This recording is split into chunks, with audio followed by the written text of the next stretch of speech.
The Terran Republic was not a newcomer to the galactic scene. Rather, it was so isolated and insignificant to most other states and conflicts that it largely remained unnoticed. Attempts to establish diplomatic relations with neighboring star states failed early on for one reason or another.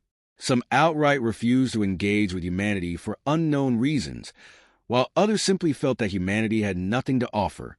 Thus, the Terran Republic remained in its small corner of the galaxy, expanding and industrializing to become self-sufficient, a necessity for a small hermit republic. This need for self-reliance led the Terran government to embark on social engineering and political projects on a scale never before seen in human history. A fundamental transformation of human culture was necessary to ensure a high level of education and population growth, both of which were required for the rapid and efficient colonization of their local star group. To coexist effectively, this required logistical feats so monumental that they made the colonization of Mars seem trivial by comparison. Maintaining the unity of these colonies and Terra itself, despite the vast distances, was essential to prevent any attempts at secession. Massive development projects were needed to make these colonies an integral and productive part of the expanding republic. The administration had to be significantly expanded and streamlined to effectively manage territories light years away from the solar system. Ultimately, the republic succeeded. It stretched its boundaries to the edge of the neutral space available to it, creating a unified human culture that served as a link between its territories. These territories were developed to become productive parts of the Republic. Compared to its neighbors, the Terran Republic was still quite small due to its isolation. Few beyond a handful of geopolitical experts from neighboring countries had even heard of it. The small patch of space the Terran Republic occupied became a highly developed and densely populated part of the galaxy. However, the states bordering it continued to refuse any contact with the Terrans. As humanity learned more about its galactic surroundings by listening to local communications, it was discovered that the area of space occupied by humanity served as a buffer zone between regional powers. The reason humanity could so easily colonize the area now home to the Terran Republic was that these powers did not want to provoke their rivals into war. Ironically, the rivals were somewhat pleased that humanity served as a buffer between them. The Terran Republic was a much more solid barrier than open space. However, this left the Republic in a perpetual state of isolation. They could not even know about events happening beyond their star sector. From what the Terran listening post could overhear, it seemed that none of the nations wanted the Republic to become an ally of any rival outside their small area, fearing the Terrans could be used as a sort of dagger aimed at their backs. Thus, the Terrans remained a small hermit republic, unknown to the vast majority of the galaxy's population, and even its governments. However, everything changed with the invasion of the Rugari. The Rugari Empire was a major power in its region of space, seeking to expand its dominion and viewing the galactic area home to the Terran Republic as ripe for conquest. Humanity first heard of the Rugari when they annexed the neighboring Asin Concordat. People could tell the Asins were at war due to the scale of their mobilization, but they did not know who they were fighting. After annexing the Astins, the Rugari expected to swiftly move through open space into the Atarian Confederation. What they did not expect was to encounter a state whose existence they were unaware of, the Terran Republic. The Terran Republic was an armed camp, prepared in case the regional Cold War turned hot, and they found themselves caught in the crossfire.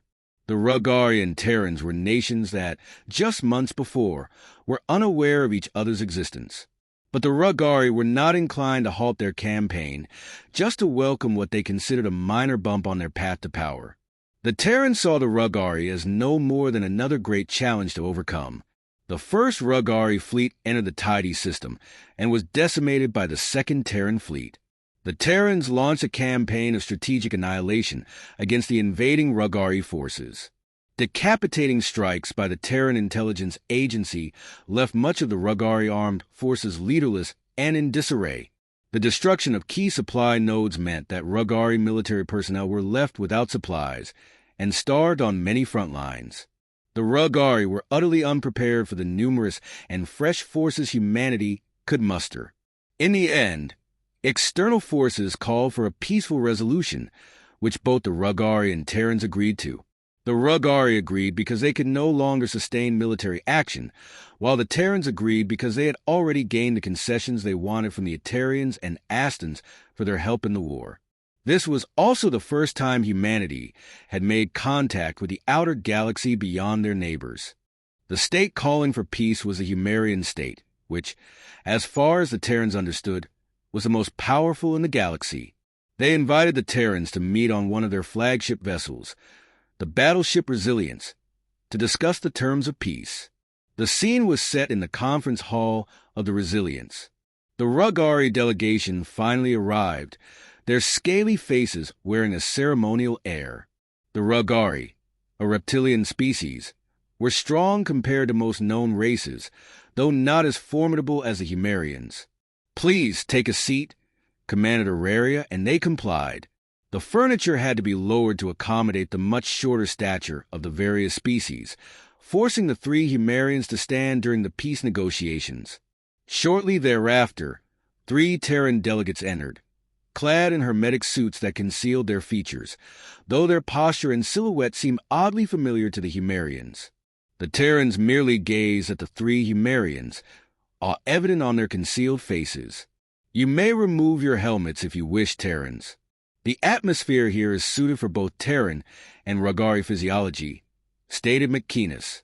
"Oh, thank you," one Terran said, reaching for his helmet and unclasping it, with the others following suit. The helmetless Terrans revealed faces all too familiar to the Humerians, who watched in shock. "So, where should we sit?" Arn began, only to be interrupted by Alishan's outcry. "Is this some kind of sick joke?" Alishan was furious, his voice dripping with anger. What?" the Terran asked, a hint of fear in his voice. "Calm down, Alishan," ordered Auraria, but Alishan repeated more firmly, "Calm down."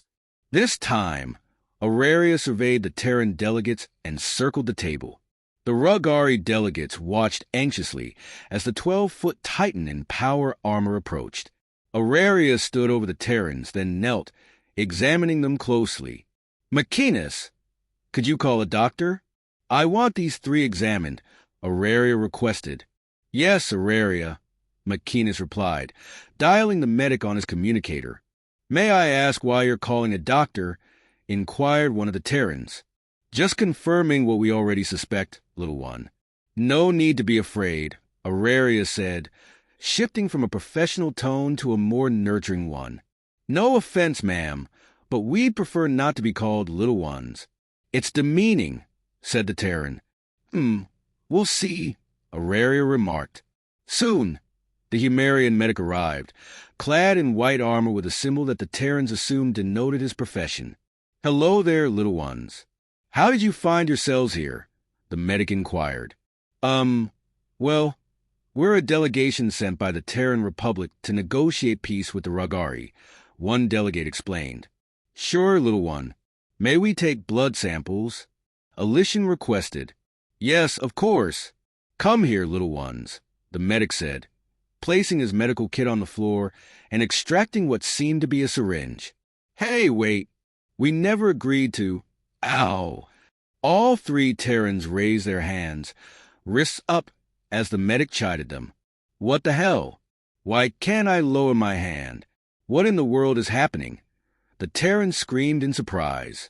The Rugari chuckled at seeing their foe in such a panic, but Alishan's glare silenced them. "Come now, little ones. Haven't your parents ever told you about psionics?" the doctor asked. "We've never seen or heard of psionics being real, sir. Please, let go of my hand." "How peculiar," the doctor said. "Indeed peculiar," added Auraria. The doctor tore open one Terran suit at the wrist, which was outstretched. "All right, this might sting a bit," the Humerian medic warned, injecting the syringe. He repeated the procedure with the other 2 Terrans. The doctor released the Terrans from his psionic grip, and they immediately began rubbing their wrists. The Republic will hear of this incident, one delegate warned. The doctor ignored them, pulling another instrument from his bag. He inserted one of the blood vials into a machine, which promptly displayed the analysis results. "Oh no," the doctor said, as if uncovering a dreadful truth. "What is it?" one of the Terrans asked. "Oh, nothing, little one," the doctor replied. The Terrans groaned in response. The doctor checked the remaining vials, giving a disheartened response to each. He approached Auraria, still kneeling, and signaled her to stand. He whispered something into the audio receptor of her power armor. Auraria gasped. "All three of them?" Auraria asked. "I'm afraid so," the doctor replied. "Now, wait just a damn minute. What the hell are you hiding from us? You invite us here to discuss peace, and now you're taking our blood without consent. What the hell is going on?" demanded one of the Terrans. The giants in power armor looked down at the relatively small humans. "If you would, could you also perform a reading on them? We need to know what we're dealing with," Auraria requested. The doctor agreed. "All right, you three, brace yourselves. The first reading always feels odd," the doctor told the Terrans. The Terrans clutched their heads in pain as a migraine set in, but it faded as quickly as it arrived. "Oh," the doctor said, shocked and incredulous. "What does 'oh' mean?" Auraria asked. "Well, these three aren't lying. They truly are a delegation sent by the Terran Republic to negotiate peace with the Rugari," the doctor said. "It's just that the Terrans are merely children afflicted with Zishian disease." The other Humerian in the room gasped at the doctor's explanation. "If I'm guessing correctly, these are the descendants of those aboard the hospital ship we lost contact with millennia ago. This explains why they're unaware of psionics. They died too young to ever develop it. I think we should contact the families of the long deceased. They might still want custody of their descendants." The doctor turned to the Rugari delegates. "Congratulations, Rugari. You lost a war to children with a debilitating disease. It would be funny if it weren't so sad," the doctor declared. "What proof do you have of all this?" one of the Terrans said. Auraria quickly unlocked her helmet and revealed a face much like a human's, except where eyes should be. There were glowing blue orbs. "What the hell?" said the Terran. "Do you think we can keep diplomatic relations normalized?" another Terran delegate asked. "No. The families of those long deceased have a right, under the laws of the Humerian state, to the descendants of those who perish from Zishian disease. It will be challenging to determine who has rights over whom, though we will eventually figure it out," Auraria stated. "Damn," the Terrans muttered in unison. "Doctor, please take these little ones to the intensive care unit," Alishan requested. "With pleasure, Auraria," the doctor replied. "What about the negotiations?" one of the Rugari delegates inquired. Auraria turned to them. "We will contact our government regarding the change in situation. And then, let's just say our terms will be far less lenient than for the little ones." The Rugari swallowed nervously. All the achievements of the Terran Republic, all the remarkable feats of industry, organization, and military artistry, in the end, it was all just child's play. Humerian State Archive. Zishian disease. Zishian disease is characterized by its exclusive affliction of Humerian children, causing muscle degeneration, gradual vision loss, mental disorders, premature development of reproductive organs, and early death. Those suffering from this disease, without proper treatment to cure it, will not be able to live even 200 years, even if placed in an intensive care unit. Before the development of a cure, Zishian disease accounted for 98% of all Humerian child deaths. The discovery of its cure was hailed as one of the most significant breakthroughs in Humerian history. Humerian State Archive. The incident with the Elokun hospital ship. In the year GV87, the Elokun hospital ship, carrying over 1,000 Humerian children suffering from Zishian disease, disappeared. The parents of the missing children demanded efforts to search for the lost vessel, but each search party returned empty-handed. Revision BC 287. It was discovered that the Elokun hospital ship had landed on a planet known to its current inhabitants as Earth and Terra. The children apparently survived the catastrophe and became the first in a long line of short-lived generations on this planet. At some point, a generation of descendants, calling themselves Terrans and humans, formed a planetary government, which expanded to its local star clusters. The Republic was isolated and concealed by its neighbors in an attempt to preserve its neutrality. It served as a sort of buffer state between regional powers. During the aggressive Rugari War, the Terran Republic fought the advancing Rugari Empire when its army annexed the Republic's neighbor, the Aston Concordat. The Terran Republic achieved a series of military victories that dealt a devastating blow to the Rugari Empire's ability to wage war in this part of the galaxy. The war revealed the existence of the Terran Republic, and during peace negotiations on the battleship Fortitude, Humerian officials discovered who the Terrans truly were. The Terrans were sent to the Fortitude's intensive care unit. Their genetic history was analyzed, and it was discovered that they originated from several Humerian families. Since then, they have agreed to a joint guardianship arrangement. The revelation of the Terrans as children suffering from Zetian disease sparked strong anti-Rugari sentiments among the Humerian population. Since then, the Rugari Empire has been under Humerian occupation, and the fate of the Rugari people remains undetermined. The Terran Republic rejected all Humerian offers for peaceful integration, stating, "Whoever your children were, they are long dead.